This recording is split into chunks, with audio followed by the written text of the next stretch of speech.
They let you choose your own theme music. I don't know if they told you that. They wanted the Cranberries originally, but I kind of talked them out of that. So we're talking about disruption today. There's a lot of hype. Another way to say hype is bullshit around social media. So as we talk about disruption, we're going to talk about how is social media disrupting marketing and what is its role in consumer behavior. And so what I'm going to do is walk you guys through a series of myths, possible misperceptions. I've culled a lot of this from Twitter. And at the end, we're going to try to squeeze in a few questions because I know that there's a lot of interest in what's happening around social media. But the first myth that we're going to talk about today is social media technology. We think about Twitter, and Dick was here earlier, and Facebook and YouTube, and we think about, wow, these amazing technology company. And we would sort of argue the opposite, which is technology or social media is actually biology and consumer behavior. And we never elevate the technological channel over the consumer behavior, which is social is all about. Social media is actually physiologically changing our brains right now. All of you out there are taking on addictive characteristics. When we check our text, when we check our Facebook, our email, dopamine is being released in your brain the more repetitively you do it. It's the same process that an addict goes through.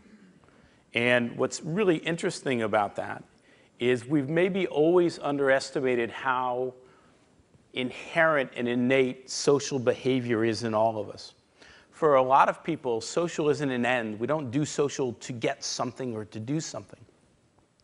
We are social because we are social. Not coincidentally, there's been recent studies that have come out that have talked about how lonely we are in this world. And it's when you don't have that dopamine firing, right? As they said, I think it was the Spinners, what comes up must come down. When you don't have that dopamine fire, you feel lonelier. And secondarily to that, not coincidentally, for the first time in history, there are more people living inside cities than outside. So this social behavior is innate and both a means and an end. So where does this leave us as marketers and brands? It's really simple. We need to be human. We need to relate to our customers and our prospects and our consumers at a really personal level. And I would ask you with a show of hands, who here thinks that addiction and loneliness are a good fertile soil for what marketers need to do? So it's not all bad on that front, but we do need to understand that social has been this massive shift in behavior and not think of it so much in terms of technology. Okay, now this one, I'm going to show you guys a magazine cover. This is Wired, and this is Mark Andreessen, who spoke today about social bubble, and I think so did Dick from Twitter. And when asked if there was a social media, Mark said no, and Dick said, I don't really pay attention to that. But what I'm going to tell you is social media is absolutely a bubble. If you're a stock analyst, you look at, because, okay, I bought an apartment in New York City in 2005, so I'm a quasi-expert in what bubbles look like. But you look at, I mean, inflated valuations, and if you follow PE ratios at all, you understand that $1 billion for Instagram or some of these companies is not really looking at classical PE investment. You're also looking at a glut of competitors. If you're trying to hire someone right now in social and digital, they're about 40% above market in terms of what they hire. And the last thing we call is the snakes on a plane syndrome. If anyone's seen the Samuel Jackson genius masterpiece oeuvre, had a tremendous amount of hype, And then when people went to use it, right, they're, the word of mouth's not so great. We see a lot of that in social media. So where does that leave us? Well, that leaves us, you guys may want to make really discerning financial investments about whether you invest in Facebook. But as marketers, this is from Mark Zuckerberg. It shows how content is being, the amount of content we share is doubling every 2 years. Social behavior is incredibly ingrained. It's hard for us not to go back to the year 2000 when the dot-com bubble burst. Now, did we as users accelerate our usage of websites that have become part of everything that we do, all of our marketing? Absolutely. We're seeing the same inherent value being created in social media. And we see that mostly through social sharing. Social media, or Web 2.0 if you want to use its precedent, simply means the user is in control of the media. And when I think of Facebook, Twitter, and YouTube, if it hadn't been them, it would have been someone else. Because media doesn't drive the consumer behavior, it's reflective of the consumer behavior. And we always need to remember that. And that's why social media and that social behavior is going to alter the marketing landscape for the next 15 years. While financially, we would sort of argue that it is indeed a bubble. So where has left us in a practical standpoint is whenever we do marketing, we have 3 criteria. Why engage, which we've always asked in advertising and marketing. Why this brand? Because social and all good digital marketing ladders directly to the brand promise. The new one is why share. If you want to know whether you've created compelling original content or a good experience, the amount of people that share that content is actually one of the best indicators of how your marketing is performing. So this sits atop of everything that we do in marketing today. Why share? Why would someone pass this on to somebody? Okay, raise of hands if you're at all involved in marketing. Is your job harder as a result of social media? Let's see a show of hands. All of a sudden you woke up and you've got a whole new set of jobs. You've got the ability, there's millions of conversations taking place. Your brand is being discussed. And so there's no question in this myth that marketing's got more difficult, but let's truly understand the DNA of why it did. And we'll think about this in classic supply and demand terms. The supply of consumer attention, the amount of attention we can give to marketing, to media, is relatively fixed. I didn't put fixed there because we haven't gotten to the point where we've saturated our attention. But we know that demand is growing exponentially. The most dominant trend in all of marketing today is the consumer's perception that they are busier than ever and that there is more competition for their media. Practically what's happening is all consumers are spending more time consuming media for shorter periods of time. If you're a digital native like me who grew up with digital and social media, if you give me an hour of free time, I will look at 27 different pieces of media. It's going to have implications for the customer journey, the path to purchase, that is pretty fundamental. And so where does that leave us? If you're going to disrupt in the marketplace, you still have to understand something that's pretty kumbaya, which is you've got to satisfy the basic needs. Goodwill breeds goodwill.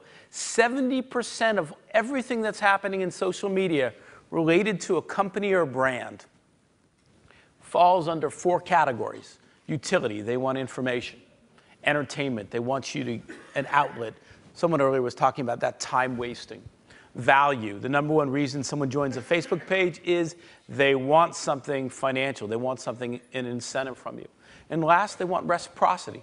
Going back to that statement we had about being human. They want you to recognize that you're in a relationship. You're in a human relationship. If you can't satisfy these 4 criteria here, it is very hard to disrupt because you haven't banked the goodwill that allows disruption to have fertile enough ground to take seed and flower. This is one of my favorites, brand matters more. How is social media disrupting or adding to brand? We've talked a lot about the second screen experience and how happy TV producers are that social media came along, because it's giving them an entire new way to deepen the relationship and get people to watch more TV. But the real answer is far more insidious. This is a little Coca-Cola graphic we sort of carved up for a reason, because I think what's happening is when I share Wired content with my friend Miles Nadal, in this equation, my brand as the sharer means more than the Wired brand in that social contract. By the time he consumes the content, he may have actually forgotten that it's Wired. He just remembers that it came from me. Algorithmic environments like Google and Facebook are rinsing off a lot of the brand. And to exacerbate this, your own content as brand is 9 times less important than a stranger's opinion. So what happened is we're ultimately sharing our brand equity. And if you don't lean into this heavily, most brands are seeing real erosion. A study that we just did said that the average brand is worth 20% less today than it was 10 years ago. I think, which is a really, really spooky thought if you're into brand marketing. And so where does that leave us? P&G just announced recently, I think, one of the best marketing goals I've ever heard. They said it's not about brands. We want to create a one-to-one relationship with every customer in the world. And when you think about social media, for the first time, we start to think how that's possible, how that's scalable throughout the touch points across my customer journey. And I would advise all of you who are in marketing, when you go back and you restate your marketing objective, to put that out there. This is how disruption happens. They were talking about in Nike earlier how we create goals that don't seem possible, right? But if you set them out there, we're finding that there's paths and ways to easily get there. The primary benefit is social media. We've often reduced social media, if you look at a traditional marketing funnel, to the top of the funnel. It's awareness. It's that buzz at the top. What we actually believe is that social media has transformed that traditional marketing funnel into a marketing loop. And here's what this means. A link is the most ubiquitous form of word of mouth and is the #1 way that we learn to pay attention to marketing messages. Every day people send me links on Facebook, on Twitter, on email, and they're curating my day. I can't even keep up with all of those links that they send me. That's how you get my attention. In a digital environment, consideration is only always a click away, right? So awareness is manufactured instantly in the exchange of a link. Acquisition will increasingly happen at the point of emotional engagement, regardless of environment. So I don't have to get you in the store. I don't have to get you to the website. Eventually, you're going to be able to make everything transactional. There's nothing I can't do in a video that I can do on a website. They offer the same functionality to me now. Once I create a relationship with you, right, and I arm you with the right links and the right content, you become into repeat purchase, you become an advocate, and this marketing loop grows and circles, right? But everybody's spending all the money in that consideration and acquisition phase when all the sales are coming here through word of mouth. So what it's asking us to do is reconfigure our marketing mix away from big brand awareness campaign to smaller influence advocacy campaign that more reflects the loop and this path to purchase. This is the reality of how shoppers buy. A great study that I lean on is the average consumer goes through 10.4 touch points or media before their point of purchase, right? It's a really distributed landscape that we're going, which brings us to what's happened to the customer journey. Forrester just came out with a report that said the website is now the center of the customer journey, not the 30-second TV spot. Well, I think they've only gone half the way. This is what a customer journey looks like. It's completely alinear, right? We don't know the zero moment of truth. We don't know what the impetus is. We know that you go on this customer journey, and in a word, it is social. And so what it's asking brands to do is think of that word of mouth at the center of everything that they do and socialize every bit of the customer journey. So why on earth am I seeing TV commercials that have no URLs? Why am I seeing websites that have no contextual testimonial videos? When I'm on a page, how are you getting me through those 10.4 customer touch points? And how are you realizing that our attention span has actually shrunk in 10 years from 14 minutes that we pay attention to media to 4 today? So this is fundamentally changing everything that we're doing in marketing. Social media doesn't drive measurable sales. Well, we talked about directly how or indirectly it does, but we also know that if anyone watched the word Moneyball, there is a Moneyball. The quants are taking over the world. The math is trumping the art. Because you can measure campaigns in real time through something called influence. Influence is an algorithm of virality. When I speak, how far does it travel? Popularity, how much exposure do I have? Or authority, how many engagements I have? If I triangulate that, and I know how to do it, I can actually optimize creative and campaigns in real time to change my merchandising. And if I want to know my brand health, if I want to know how my movie is going to perform, if I'm looking at this one metric of influence, we have found it to be the best predictor of sales. And so if you're not looking at influence, I would strongly urge you to start to really look at that. Great creative drives disruption. A lot of people think the big idea does it. Most big ideas are a tight bell curve, right? They come, they go, they don't sustain. We waste a lot of money. It results in buzz and word of mouth. My apologies to your creative director, but again, science and math are trumping art. Word of mouth drives great creative. The days of Don Draper are over. It's one of my favorite episodes, if anybody saw it, around the carousel. Those moments are harder because we can now use data to inform that creative process. Social media is the world's big focus group. It's all about word of mouth. The link is word of mouth. Traffic is word of mouth. And data will drive those creative decisions. And what it means for us is we can't conceive of creative anymore outside of the context of how something is consumed and shared as a link. If you run an organization where creative is over here and the people that do the PR or do the media planning are over here, right? It can't work because that creative ultimately needs to be translated into a link. And lastly, what I want to talk to you about is your organization and your structure. Are you ready for this change? Most organizations are not ready because your organizations are still siloed into marketing and digital and PR and advertising. And the consumer doesn't care about paid owned and earned media. They're just part of the customer journey. They're reacting to how compelling the media is. The best model we've found is actually to organize your organization like a social network works. So you have the idea in the middle. You know, again, why share, why engage, why this brand? And then you replicate the different functions around that word of mouth. So by the time you've gone to layer in what channels are there, right?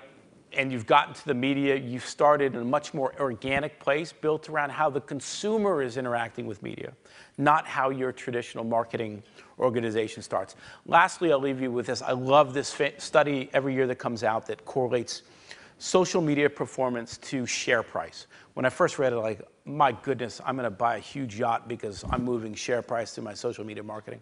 I looked at the data under more sober terms, and I realized that the companies were listening, engaging, and using social data as a real-time feedback loop were running better business. It wasn't rocket science. Listen to your customer. That's the opportunity of social media. We don't have a lot of time, but I think we have a chance for one, maybe two questions. If anybody has any questions of social media, what it can and can't do, but we hope we could at least illuminate a little bit about the role it's having in marketing. So, any questions? Okay. So, Curtis, over the last number of years, there's been huge change in social media and the adoption of the use of social media in marketing by brand marketers. Mm-hmm. What's the most profound change in the last 12 months of how marketers use social media And what do you see happening over the next 12 months in terms of how that adoption will modify their behavior? I think if everybody goes and watches right now what JCP or JCPenney is doing, right, where what they've done is they've created a very tight brand promise, which we've always done. Then they figured out the rhythm and the cadence and the behavior of their customer online. Then they created a narrative, right, so that there's structure and an experience at the center that goes into a calendar, which they actually share with the audience. And then they socialize that calendar. So what they've done is they've created a system that places word of mouth at the center under the brand promise for how they execute that. And again, their use of social data to inform that whole process, from the brand process to how my campaigns are performing, to what people like about me and what they don't. It's that holistic use of social data that's really starting to rise, that you can set up a dashboard that can mine social media for purchase intent. It's the data, it's the quants that are taking over the world. Final question, or I think we're gonna wrap at that point. But thank you, everybody. I appreciate it.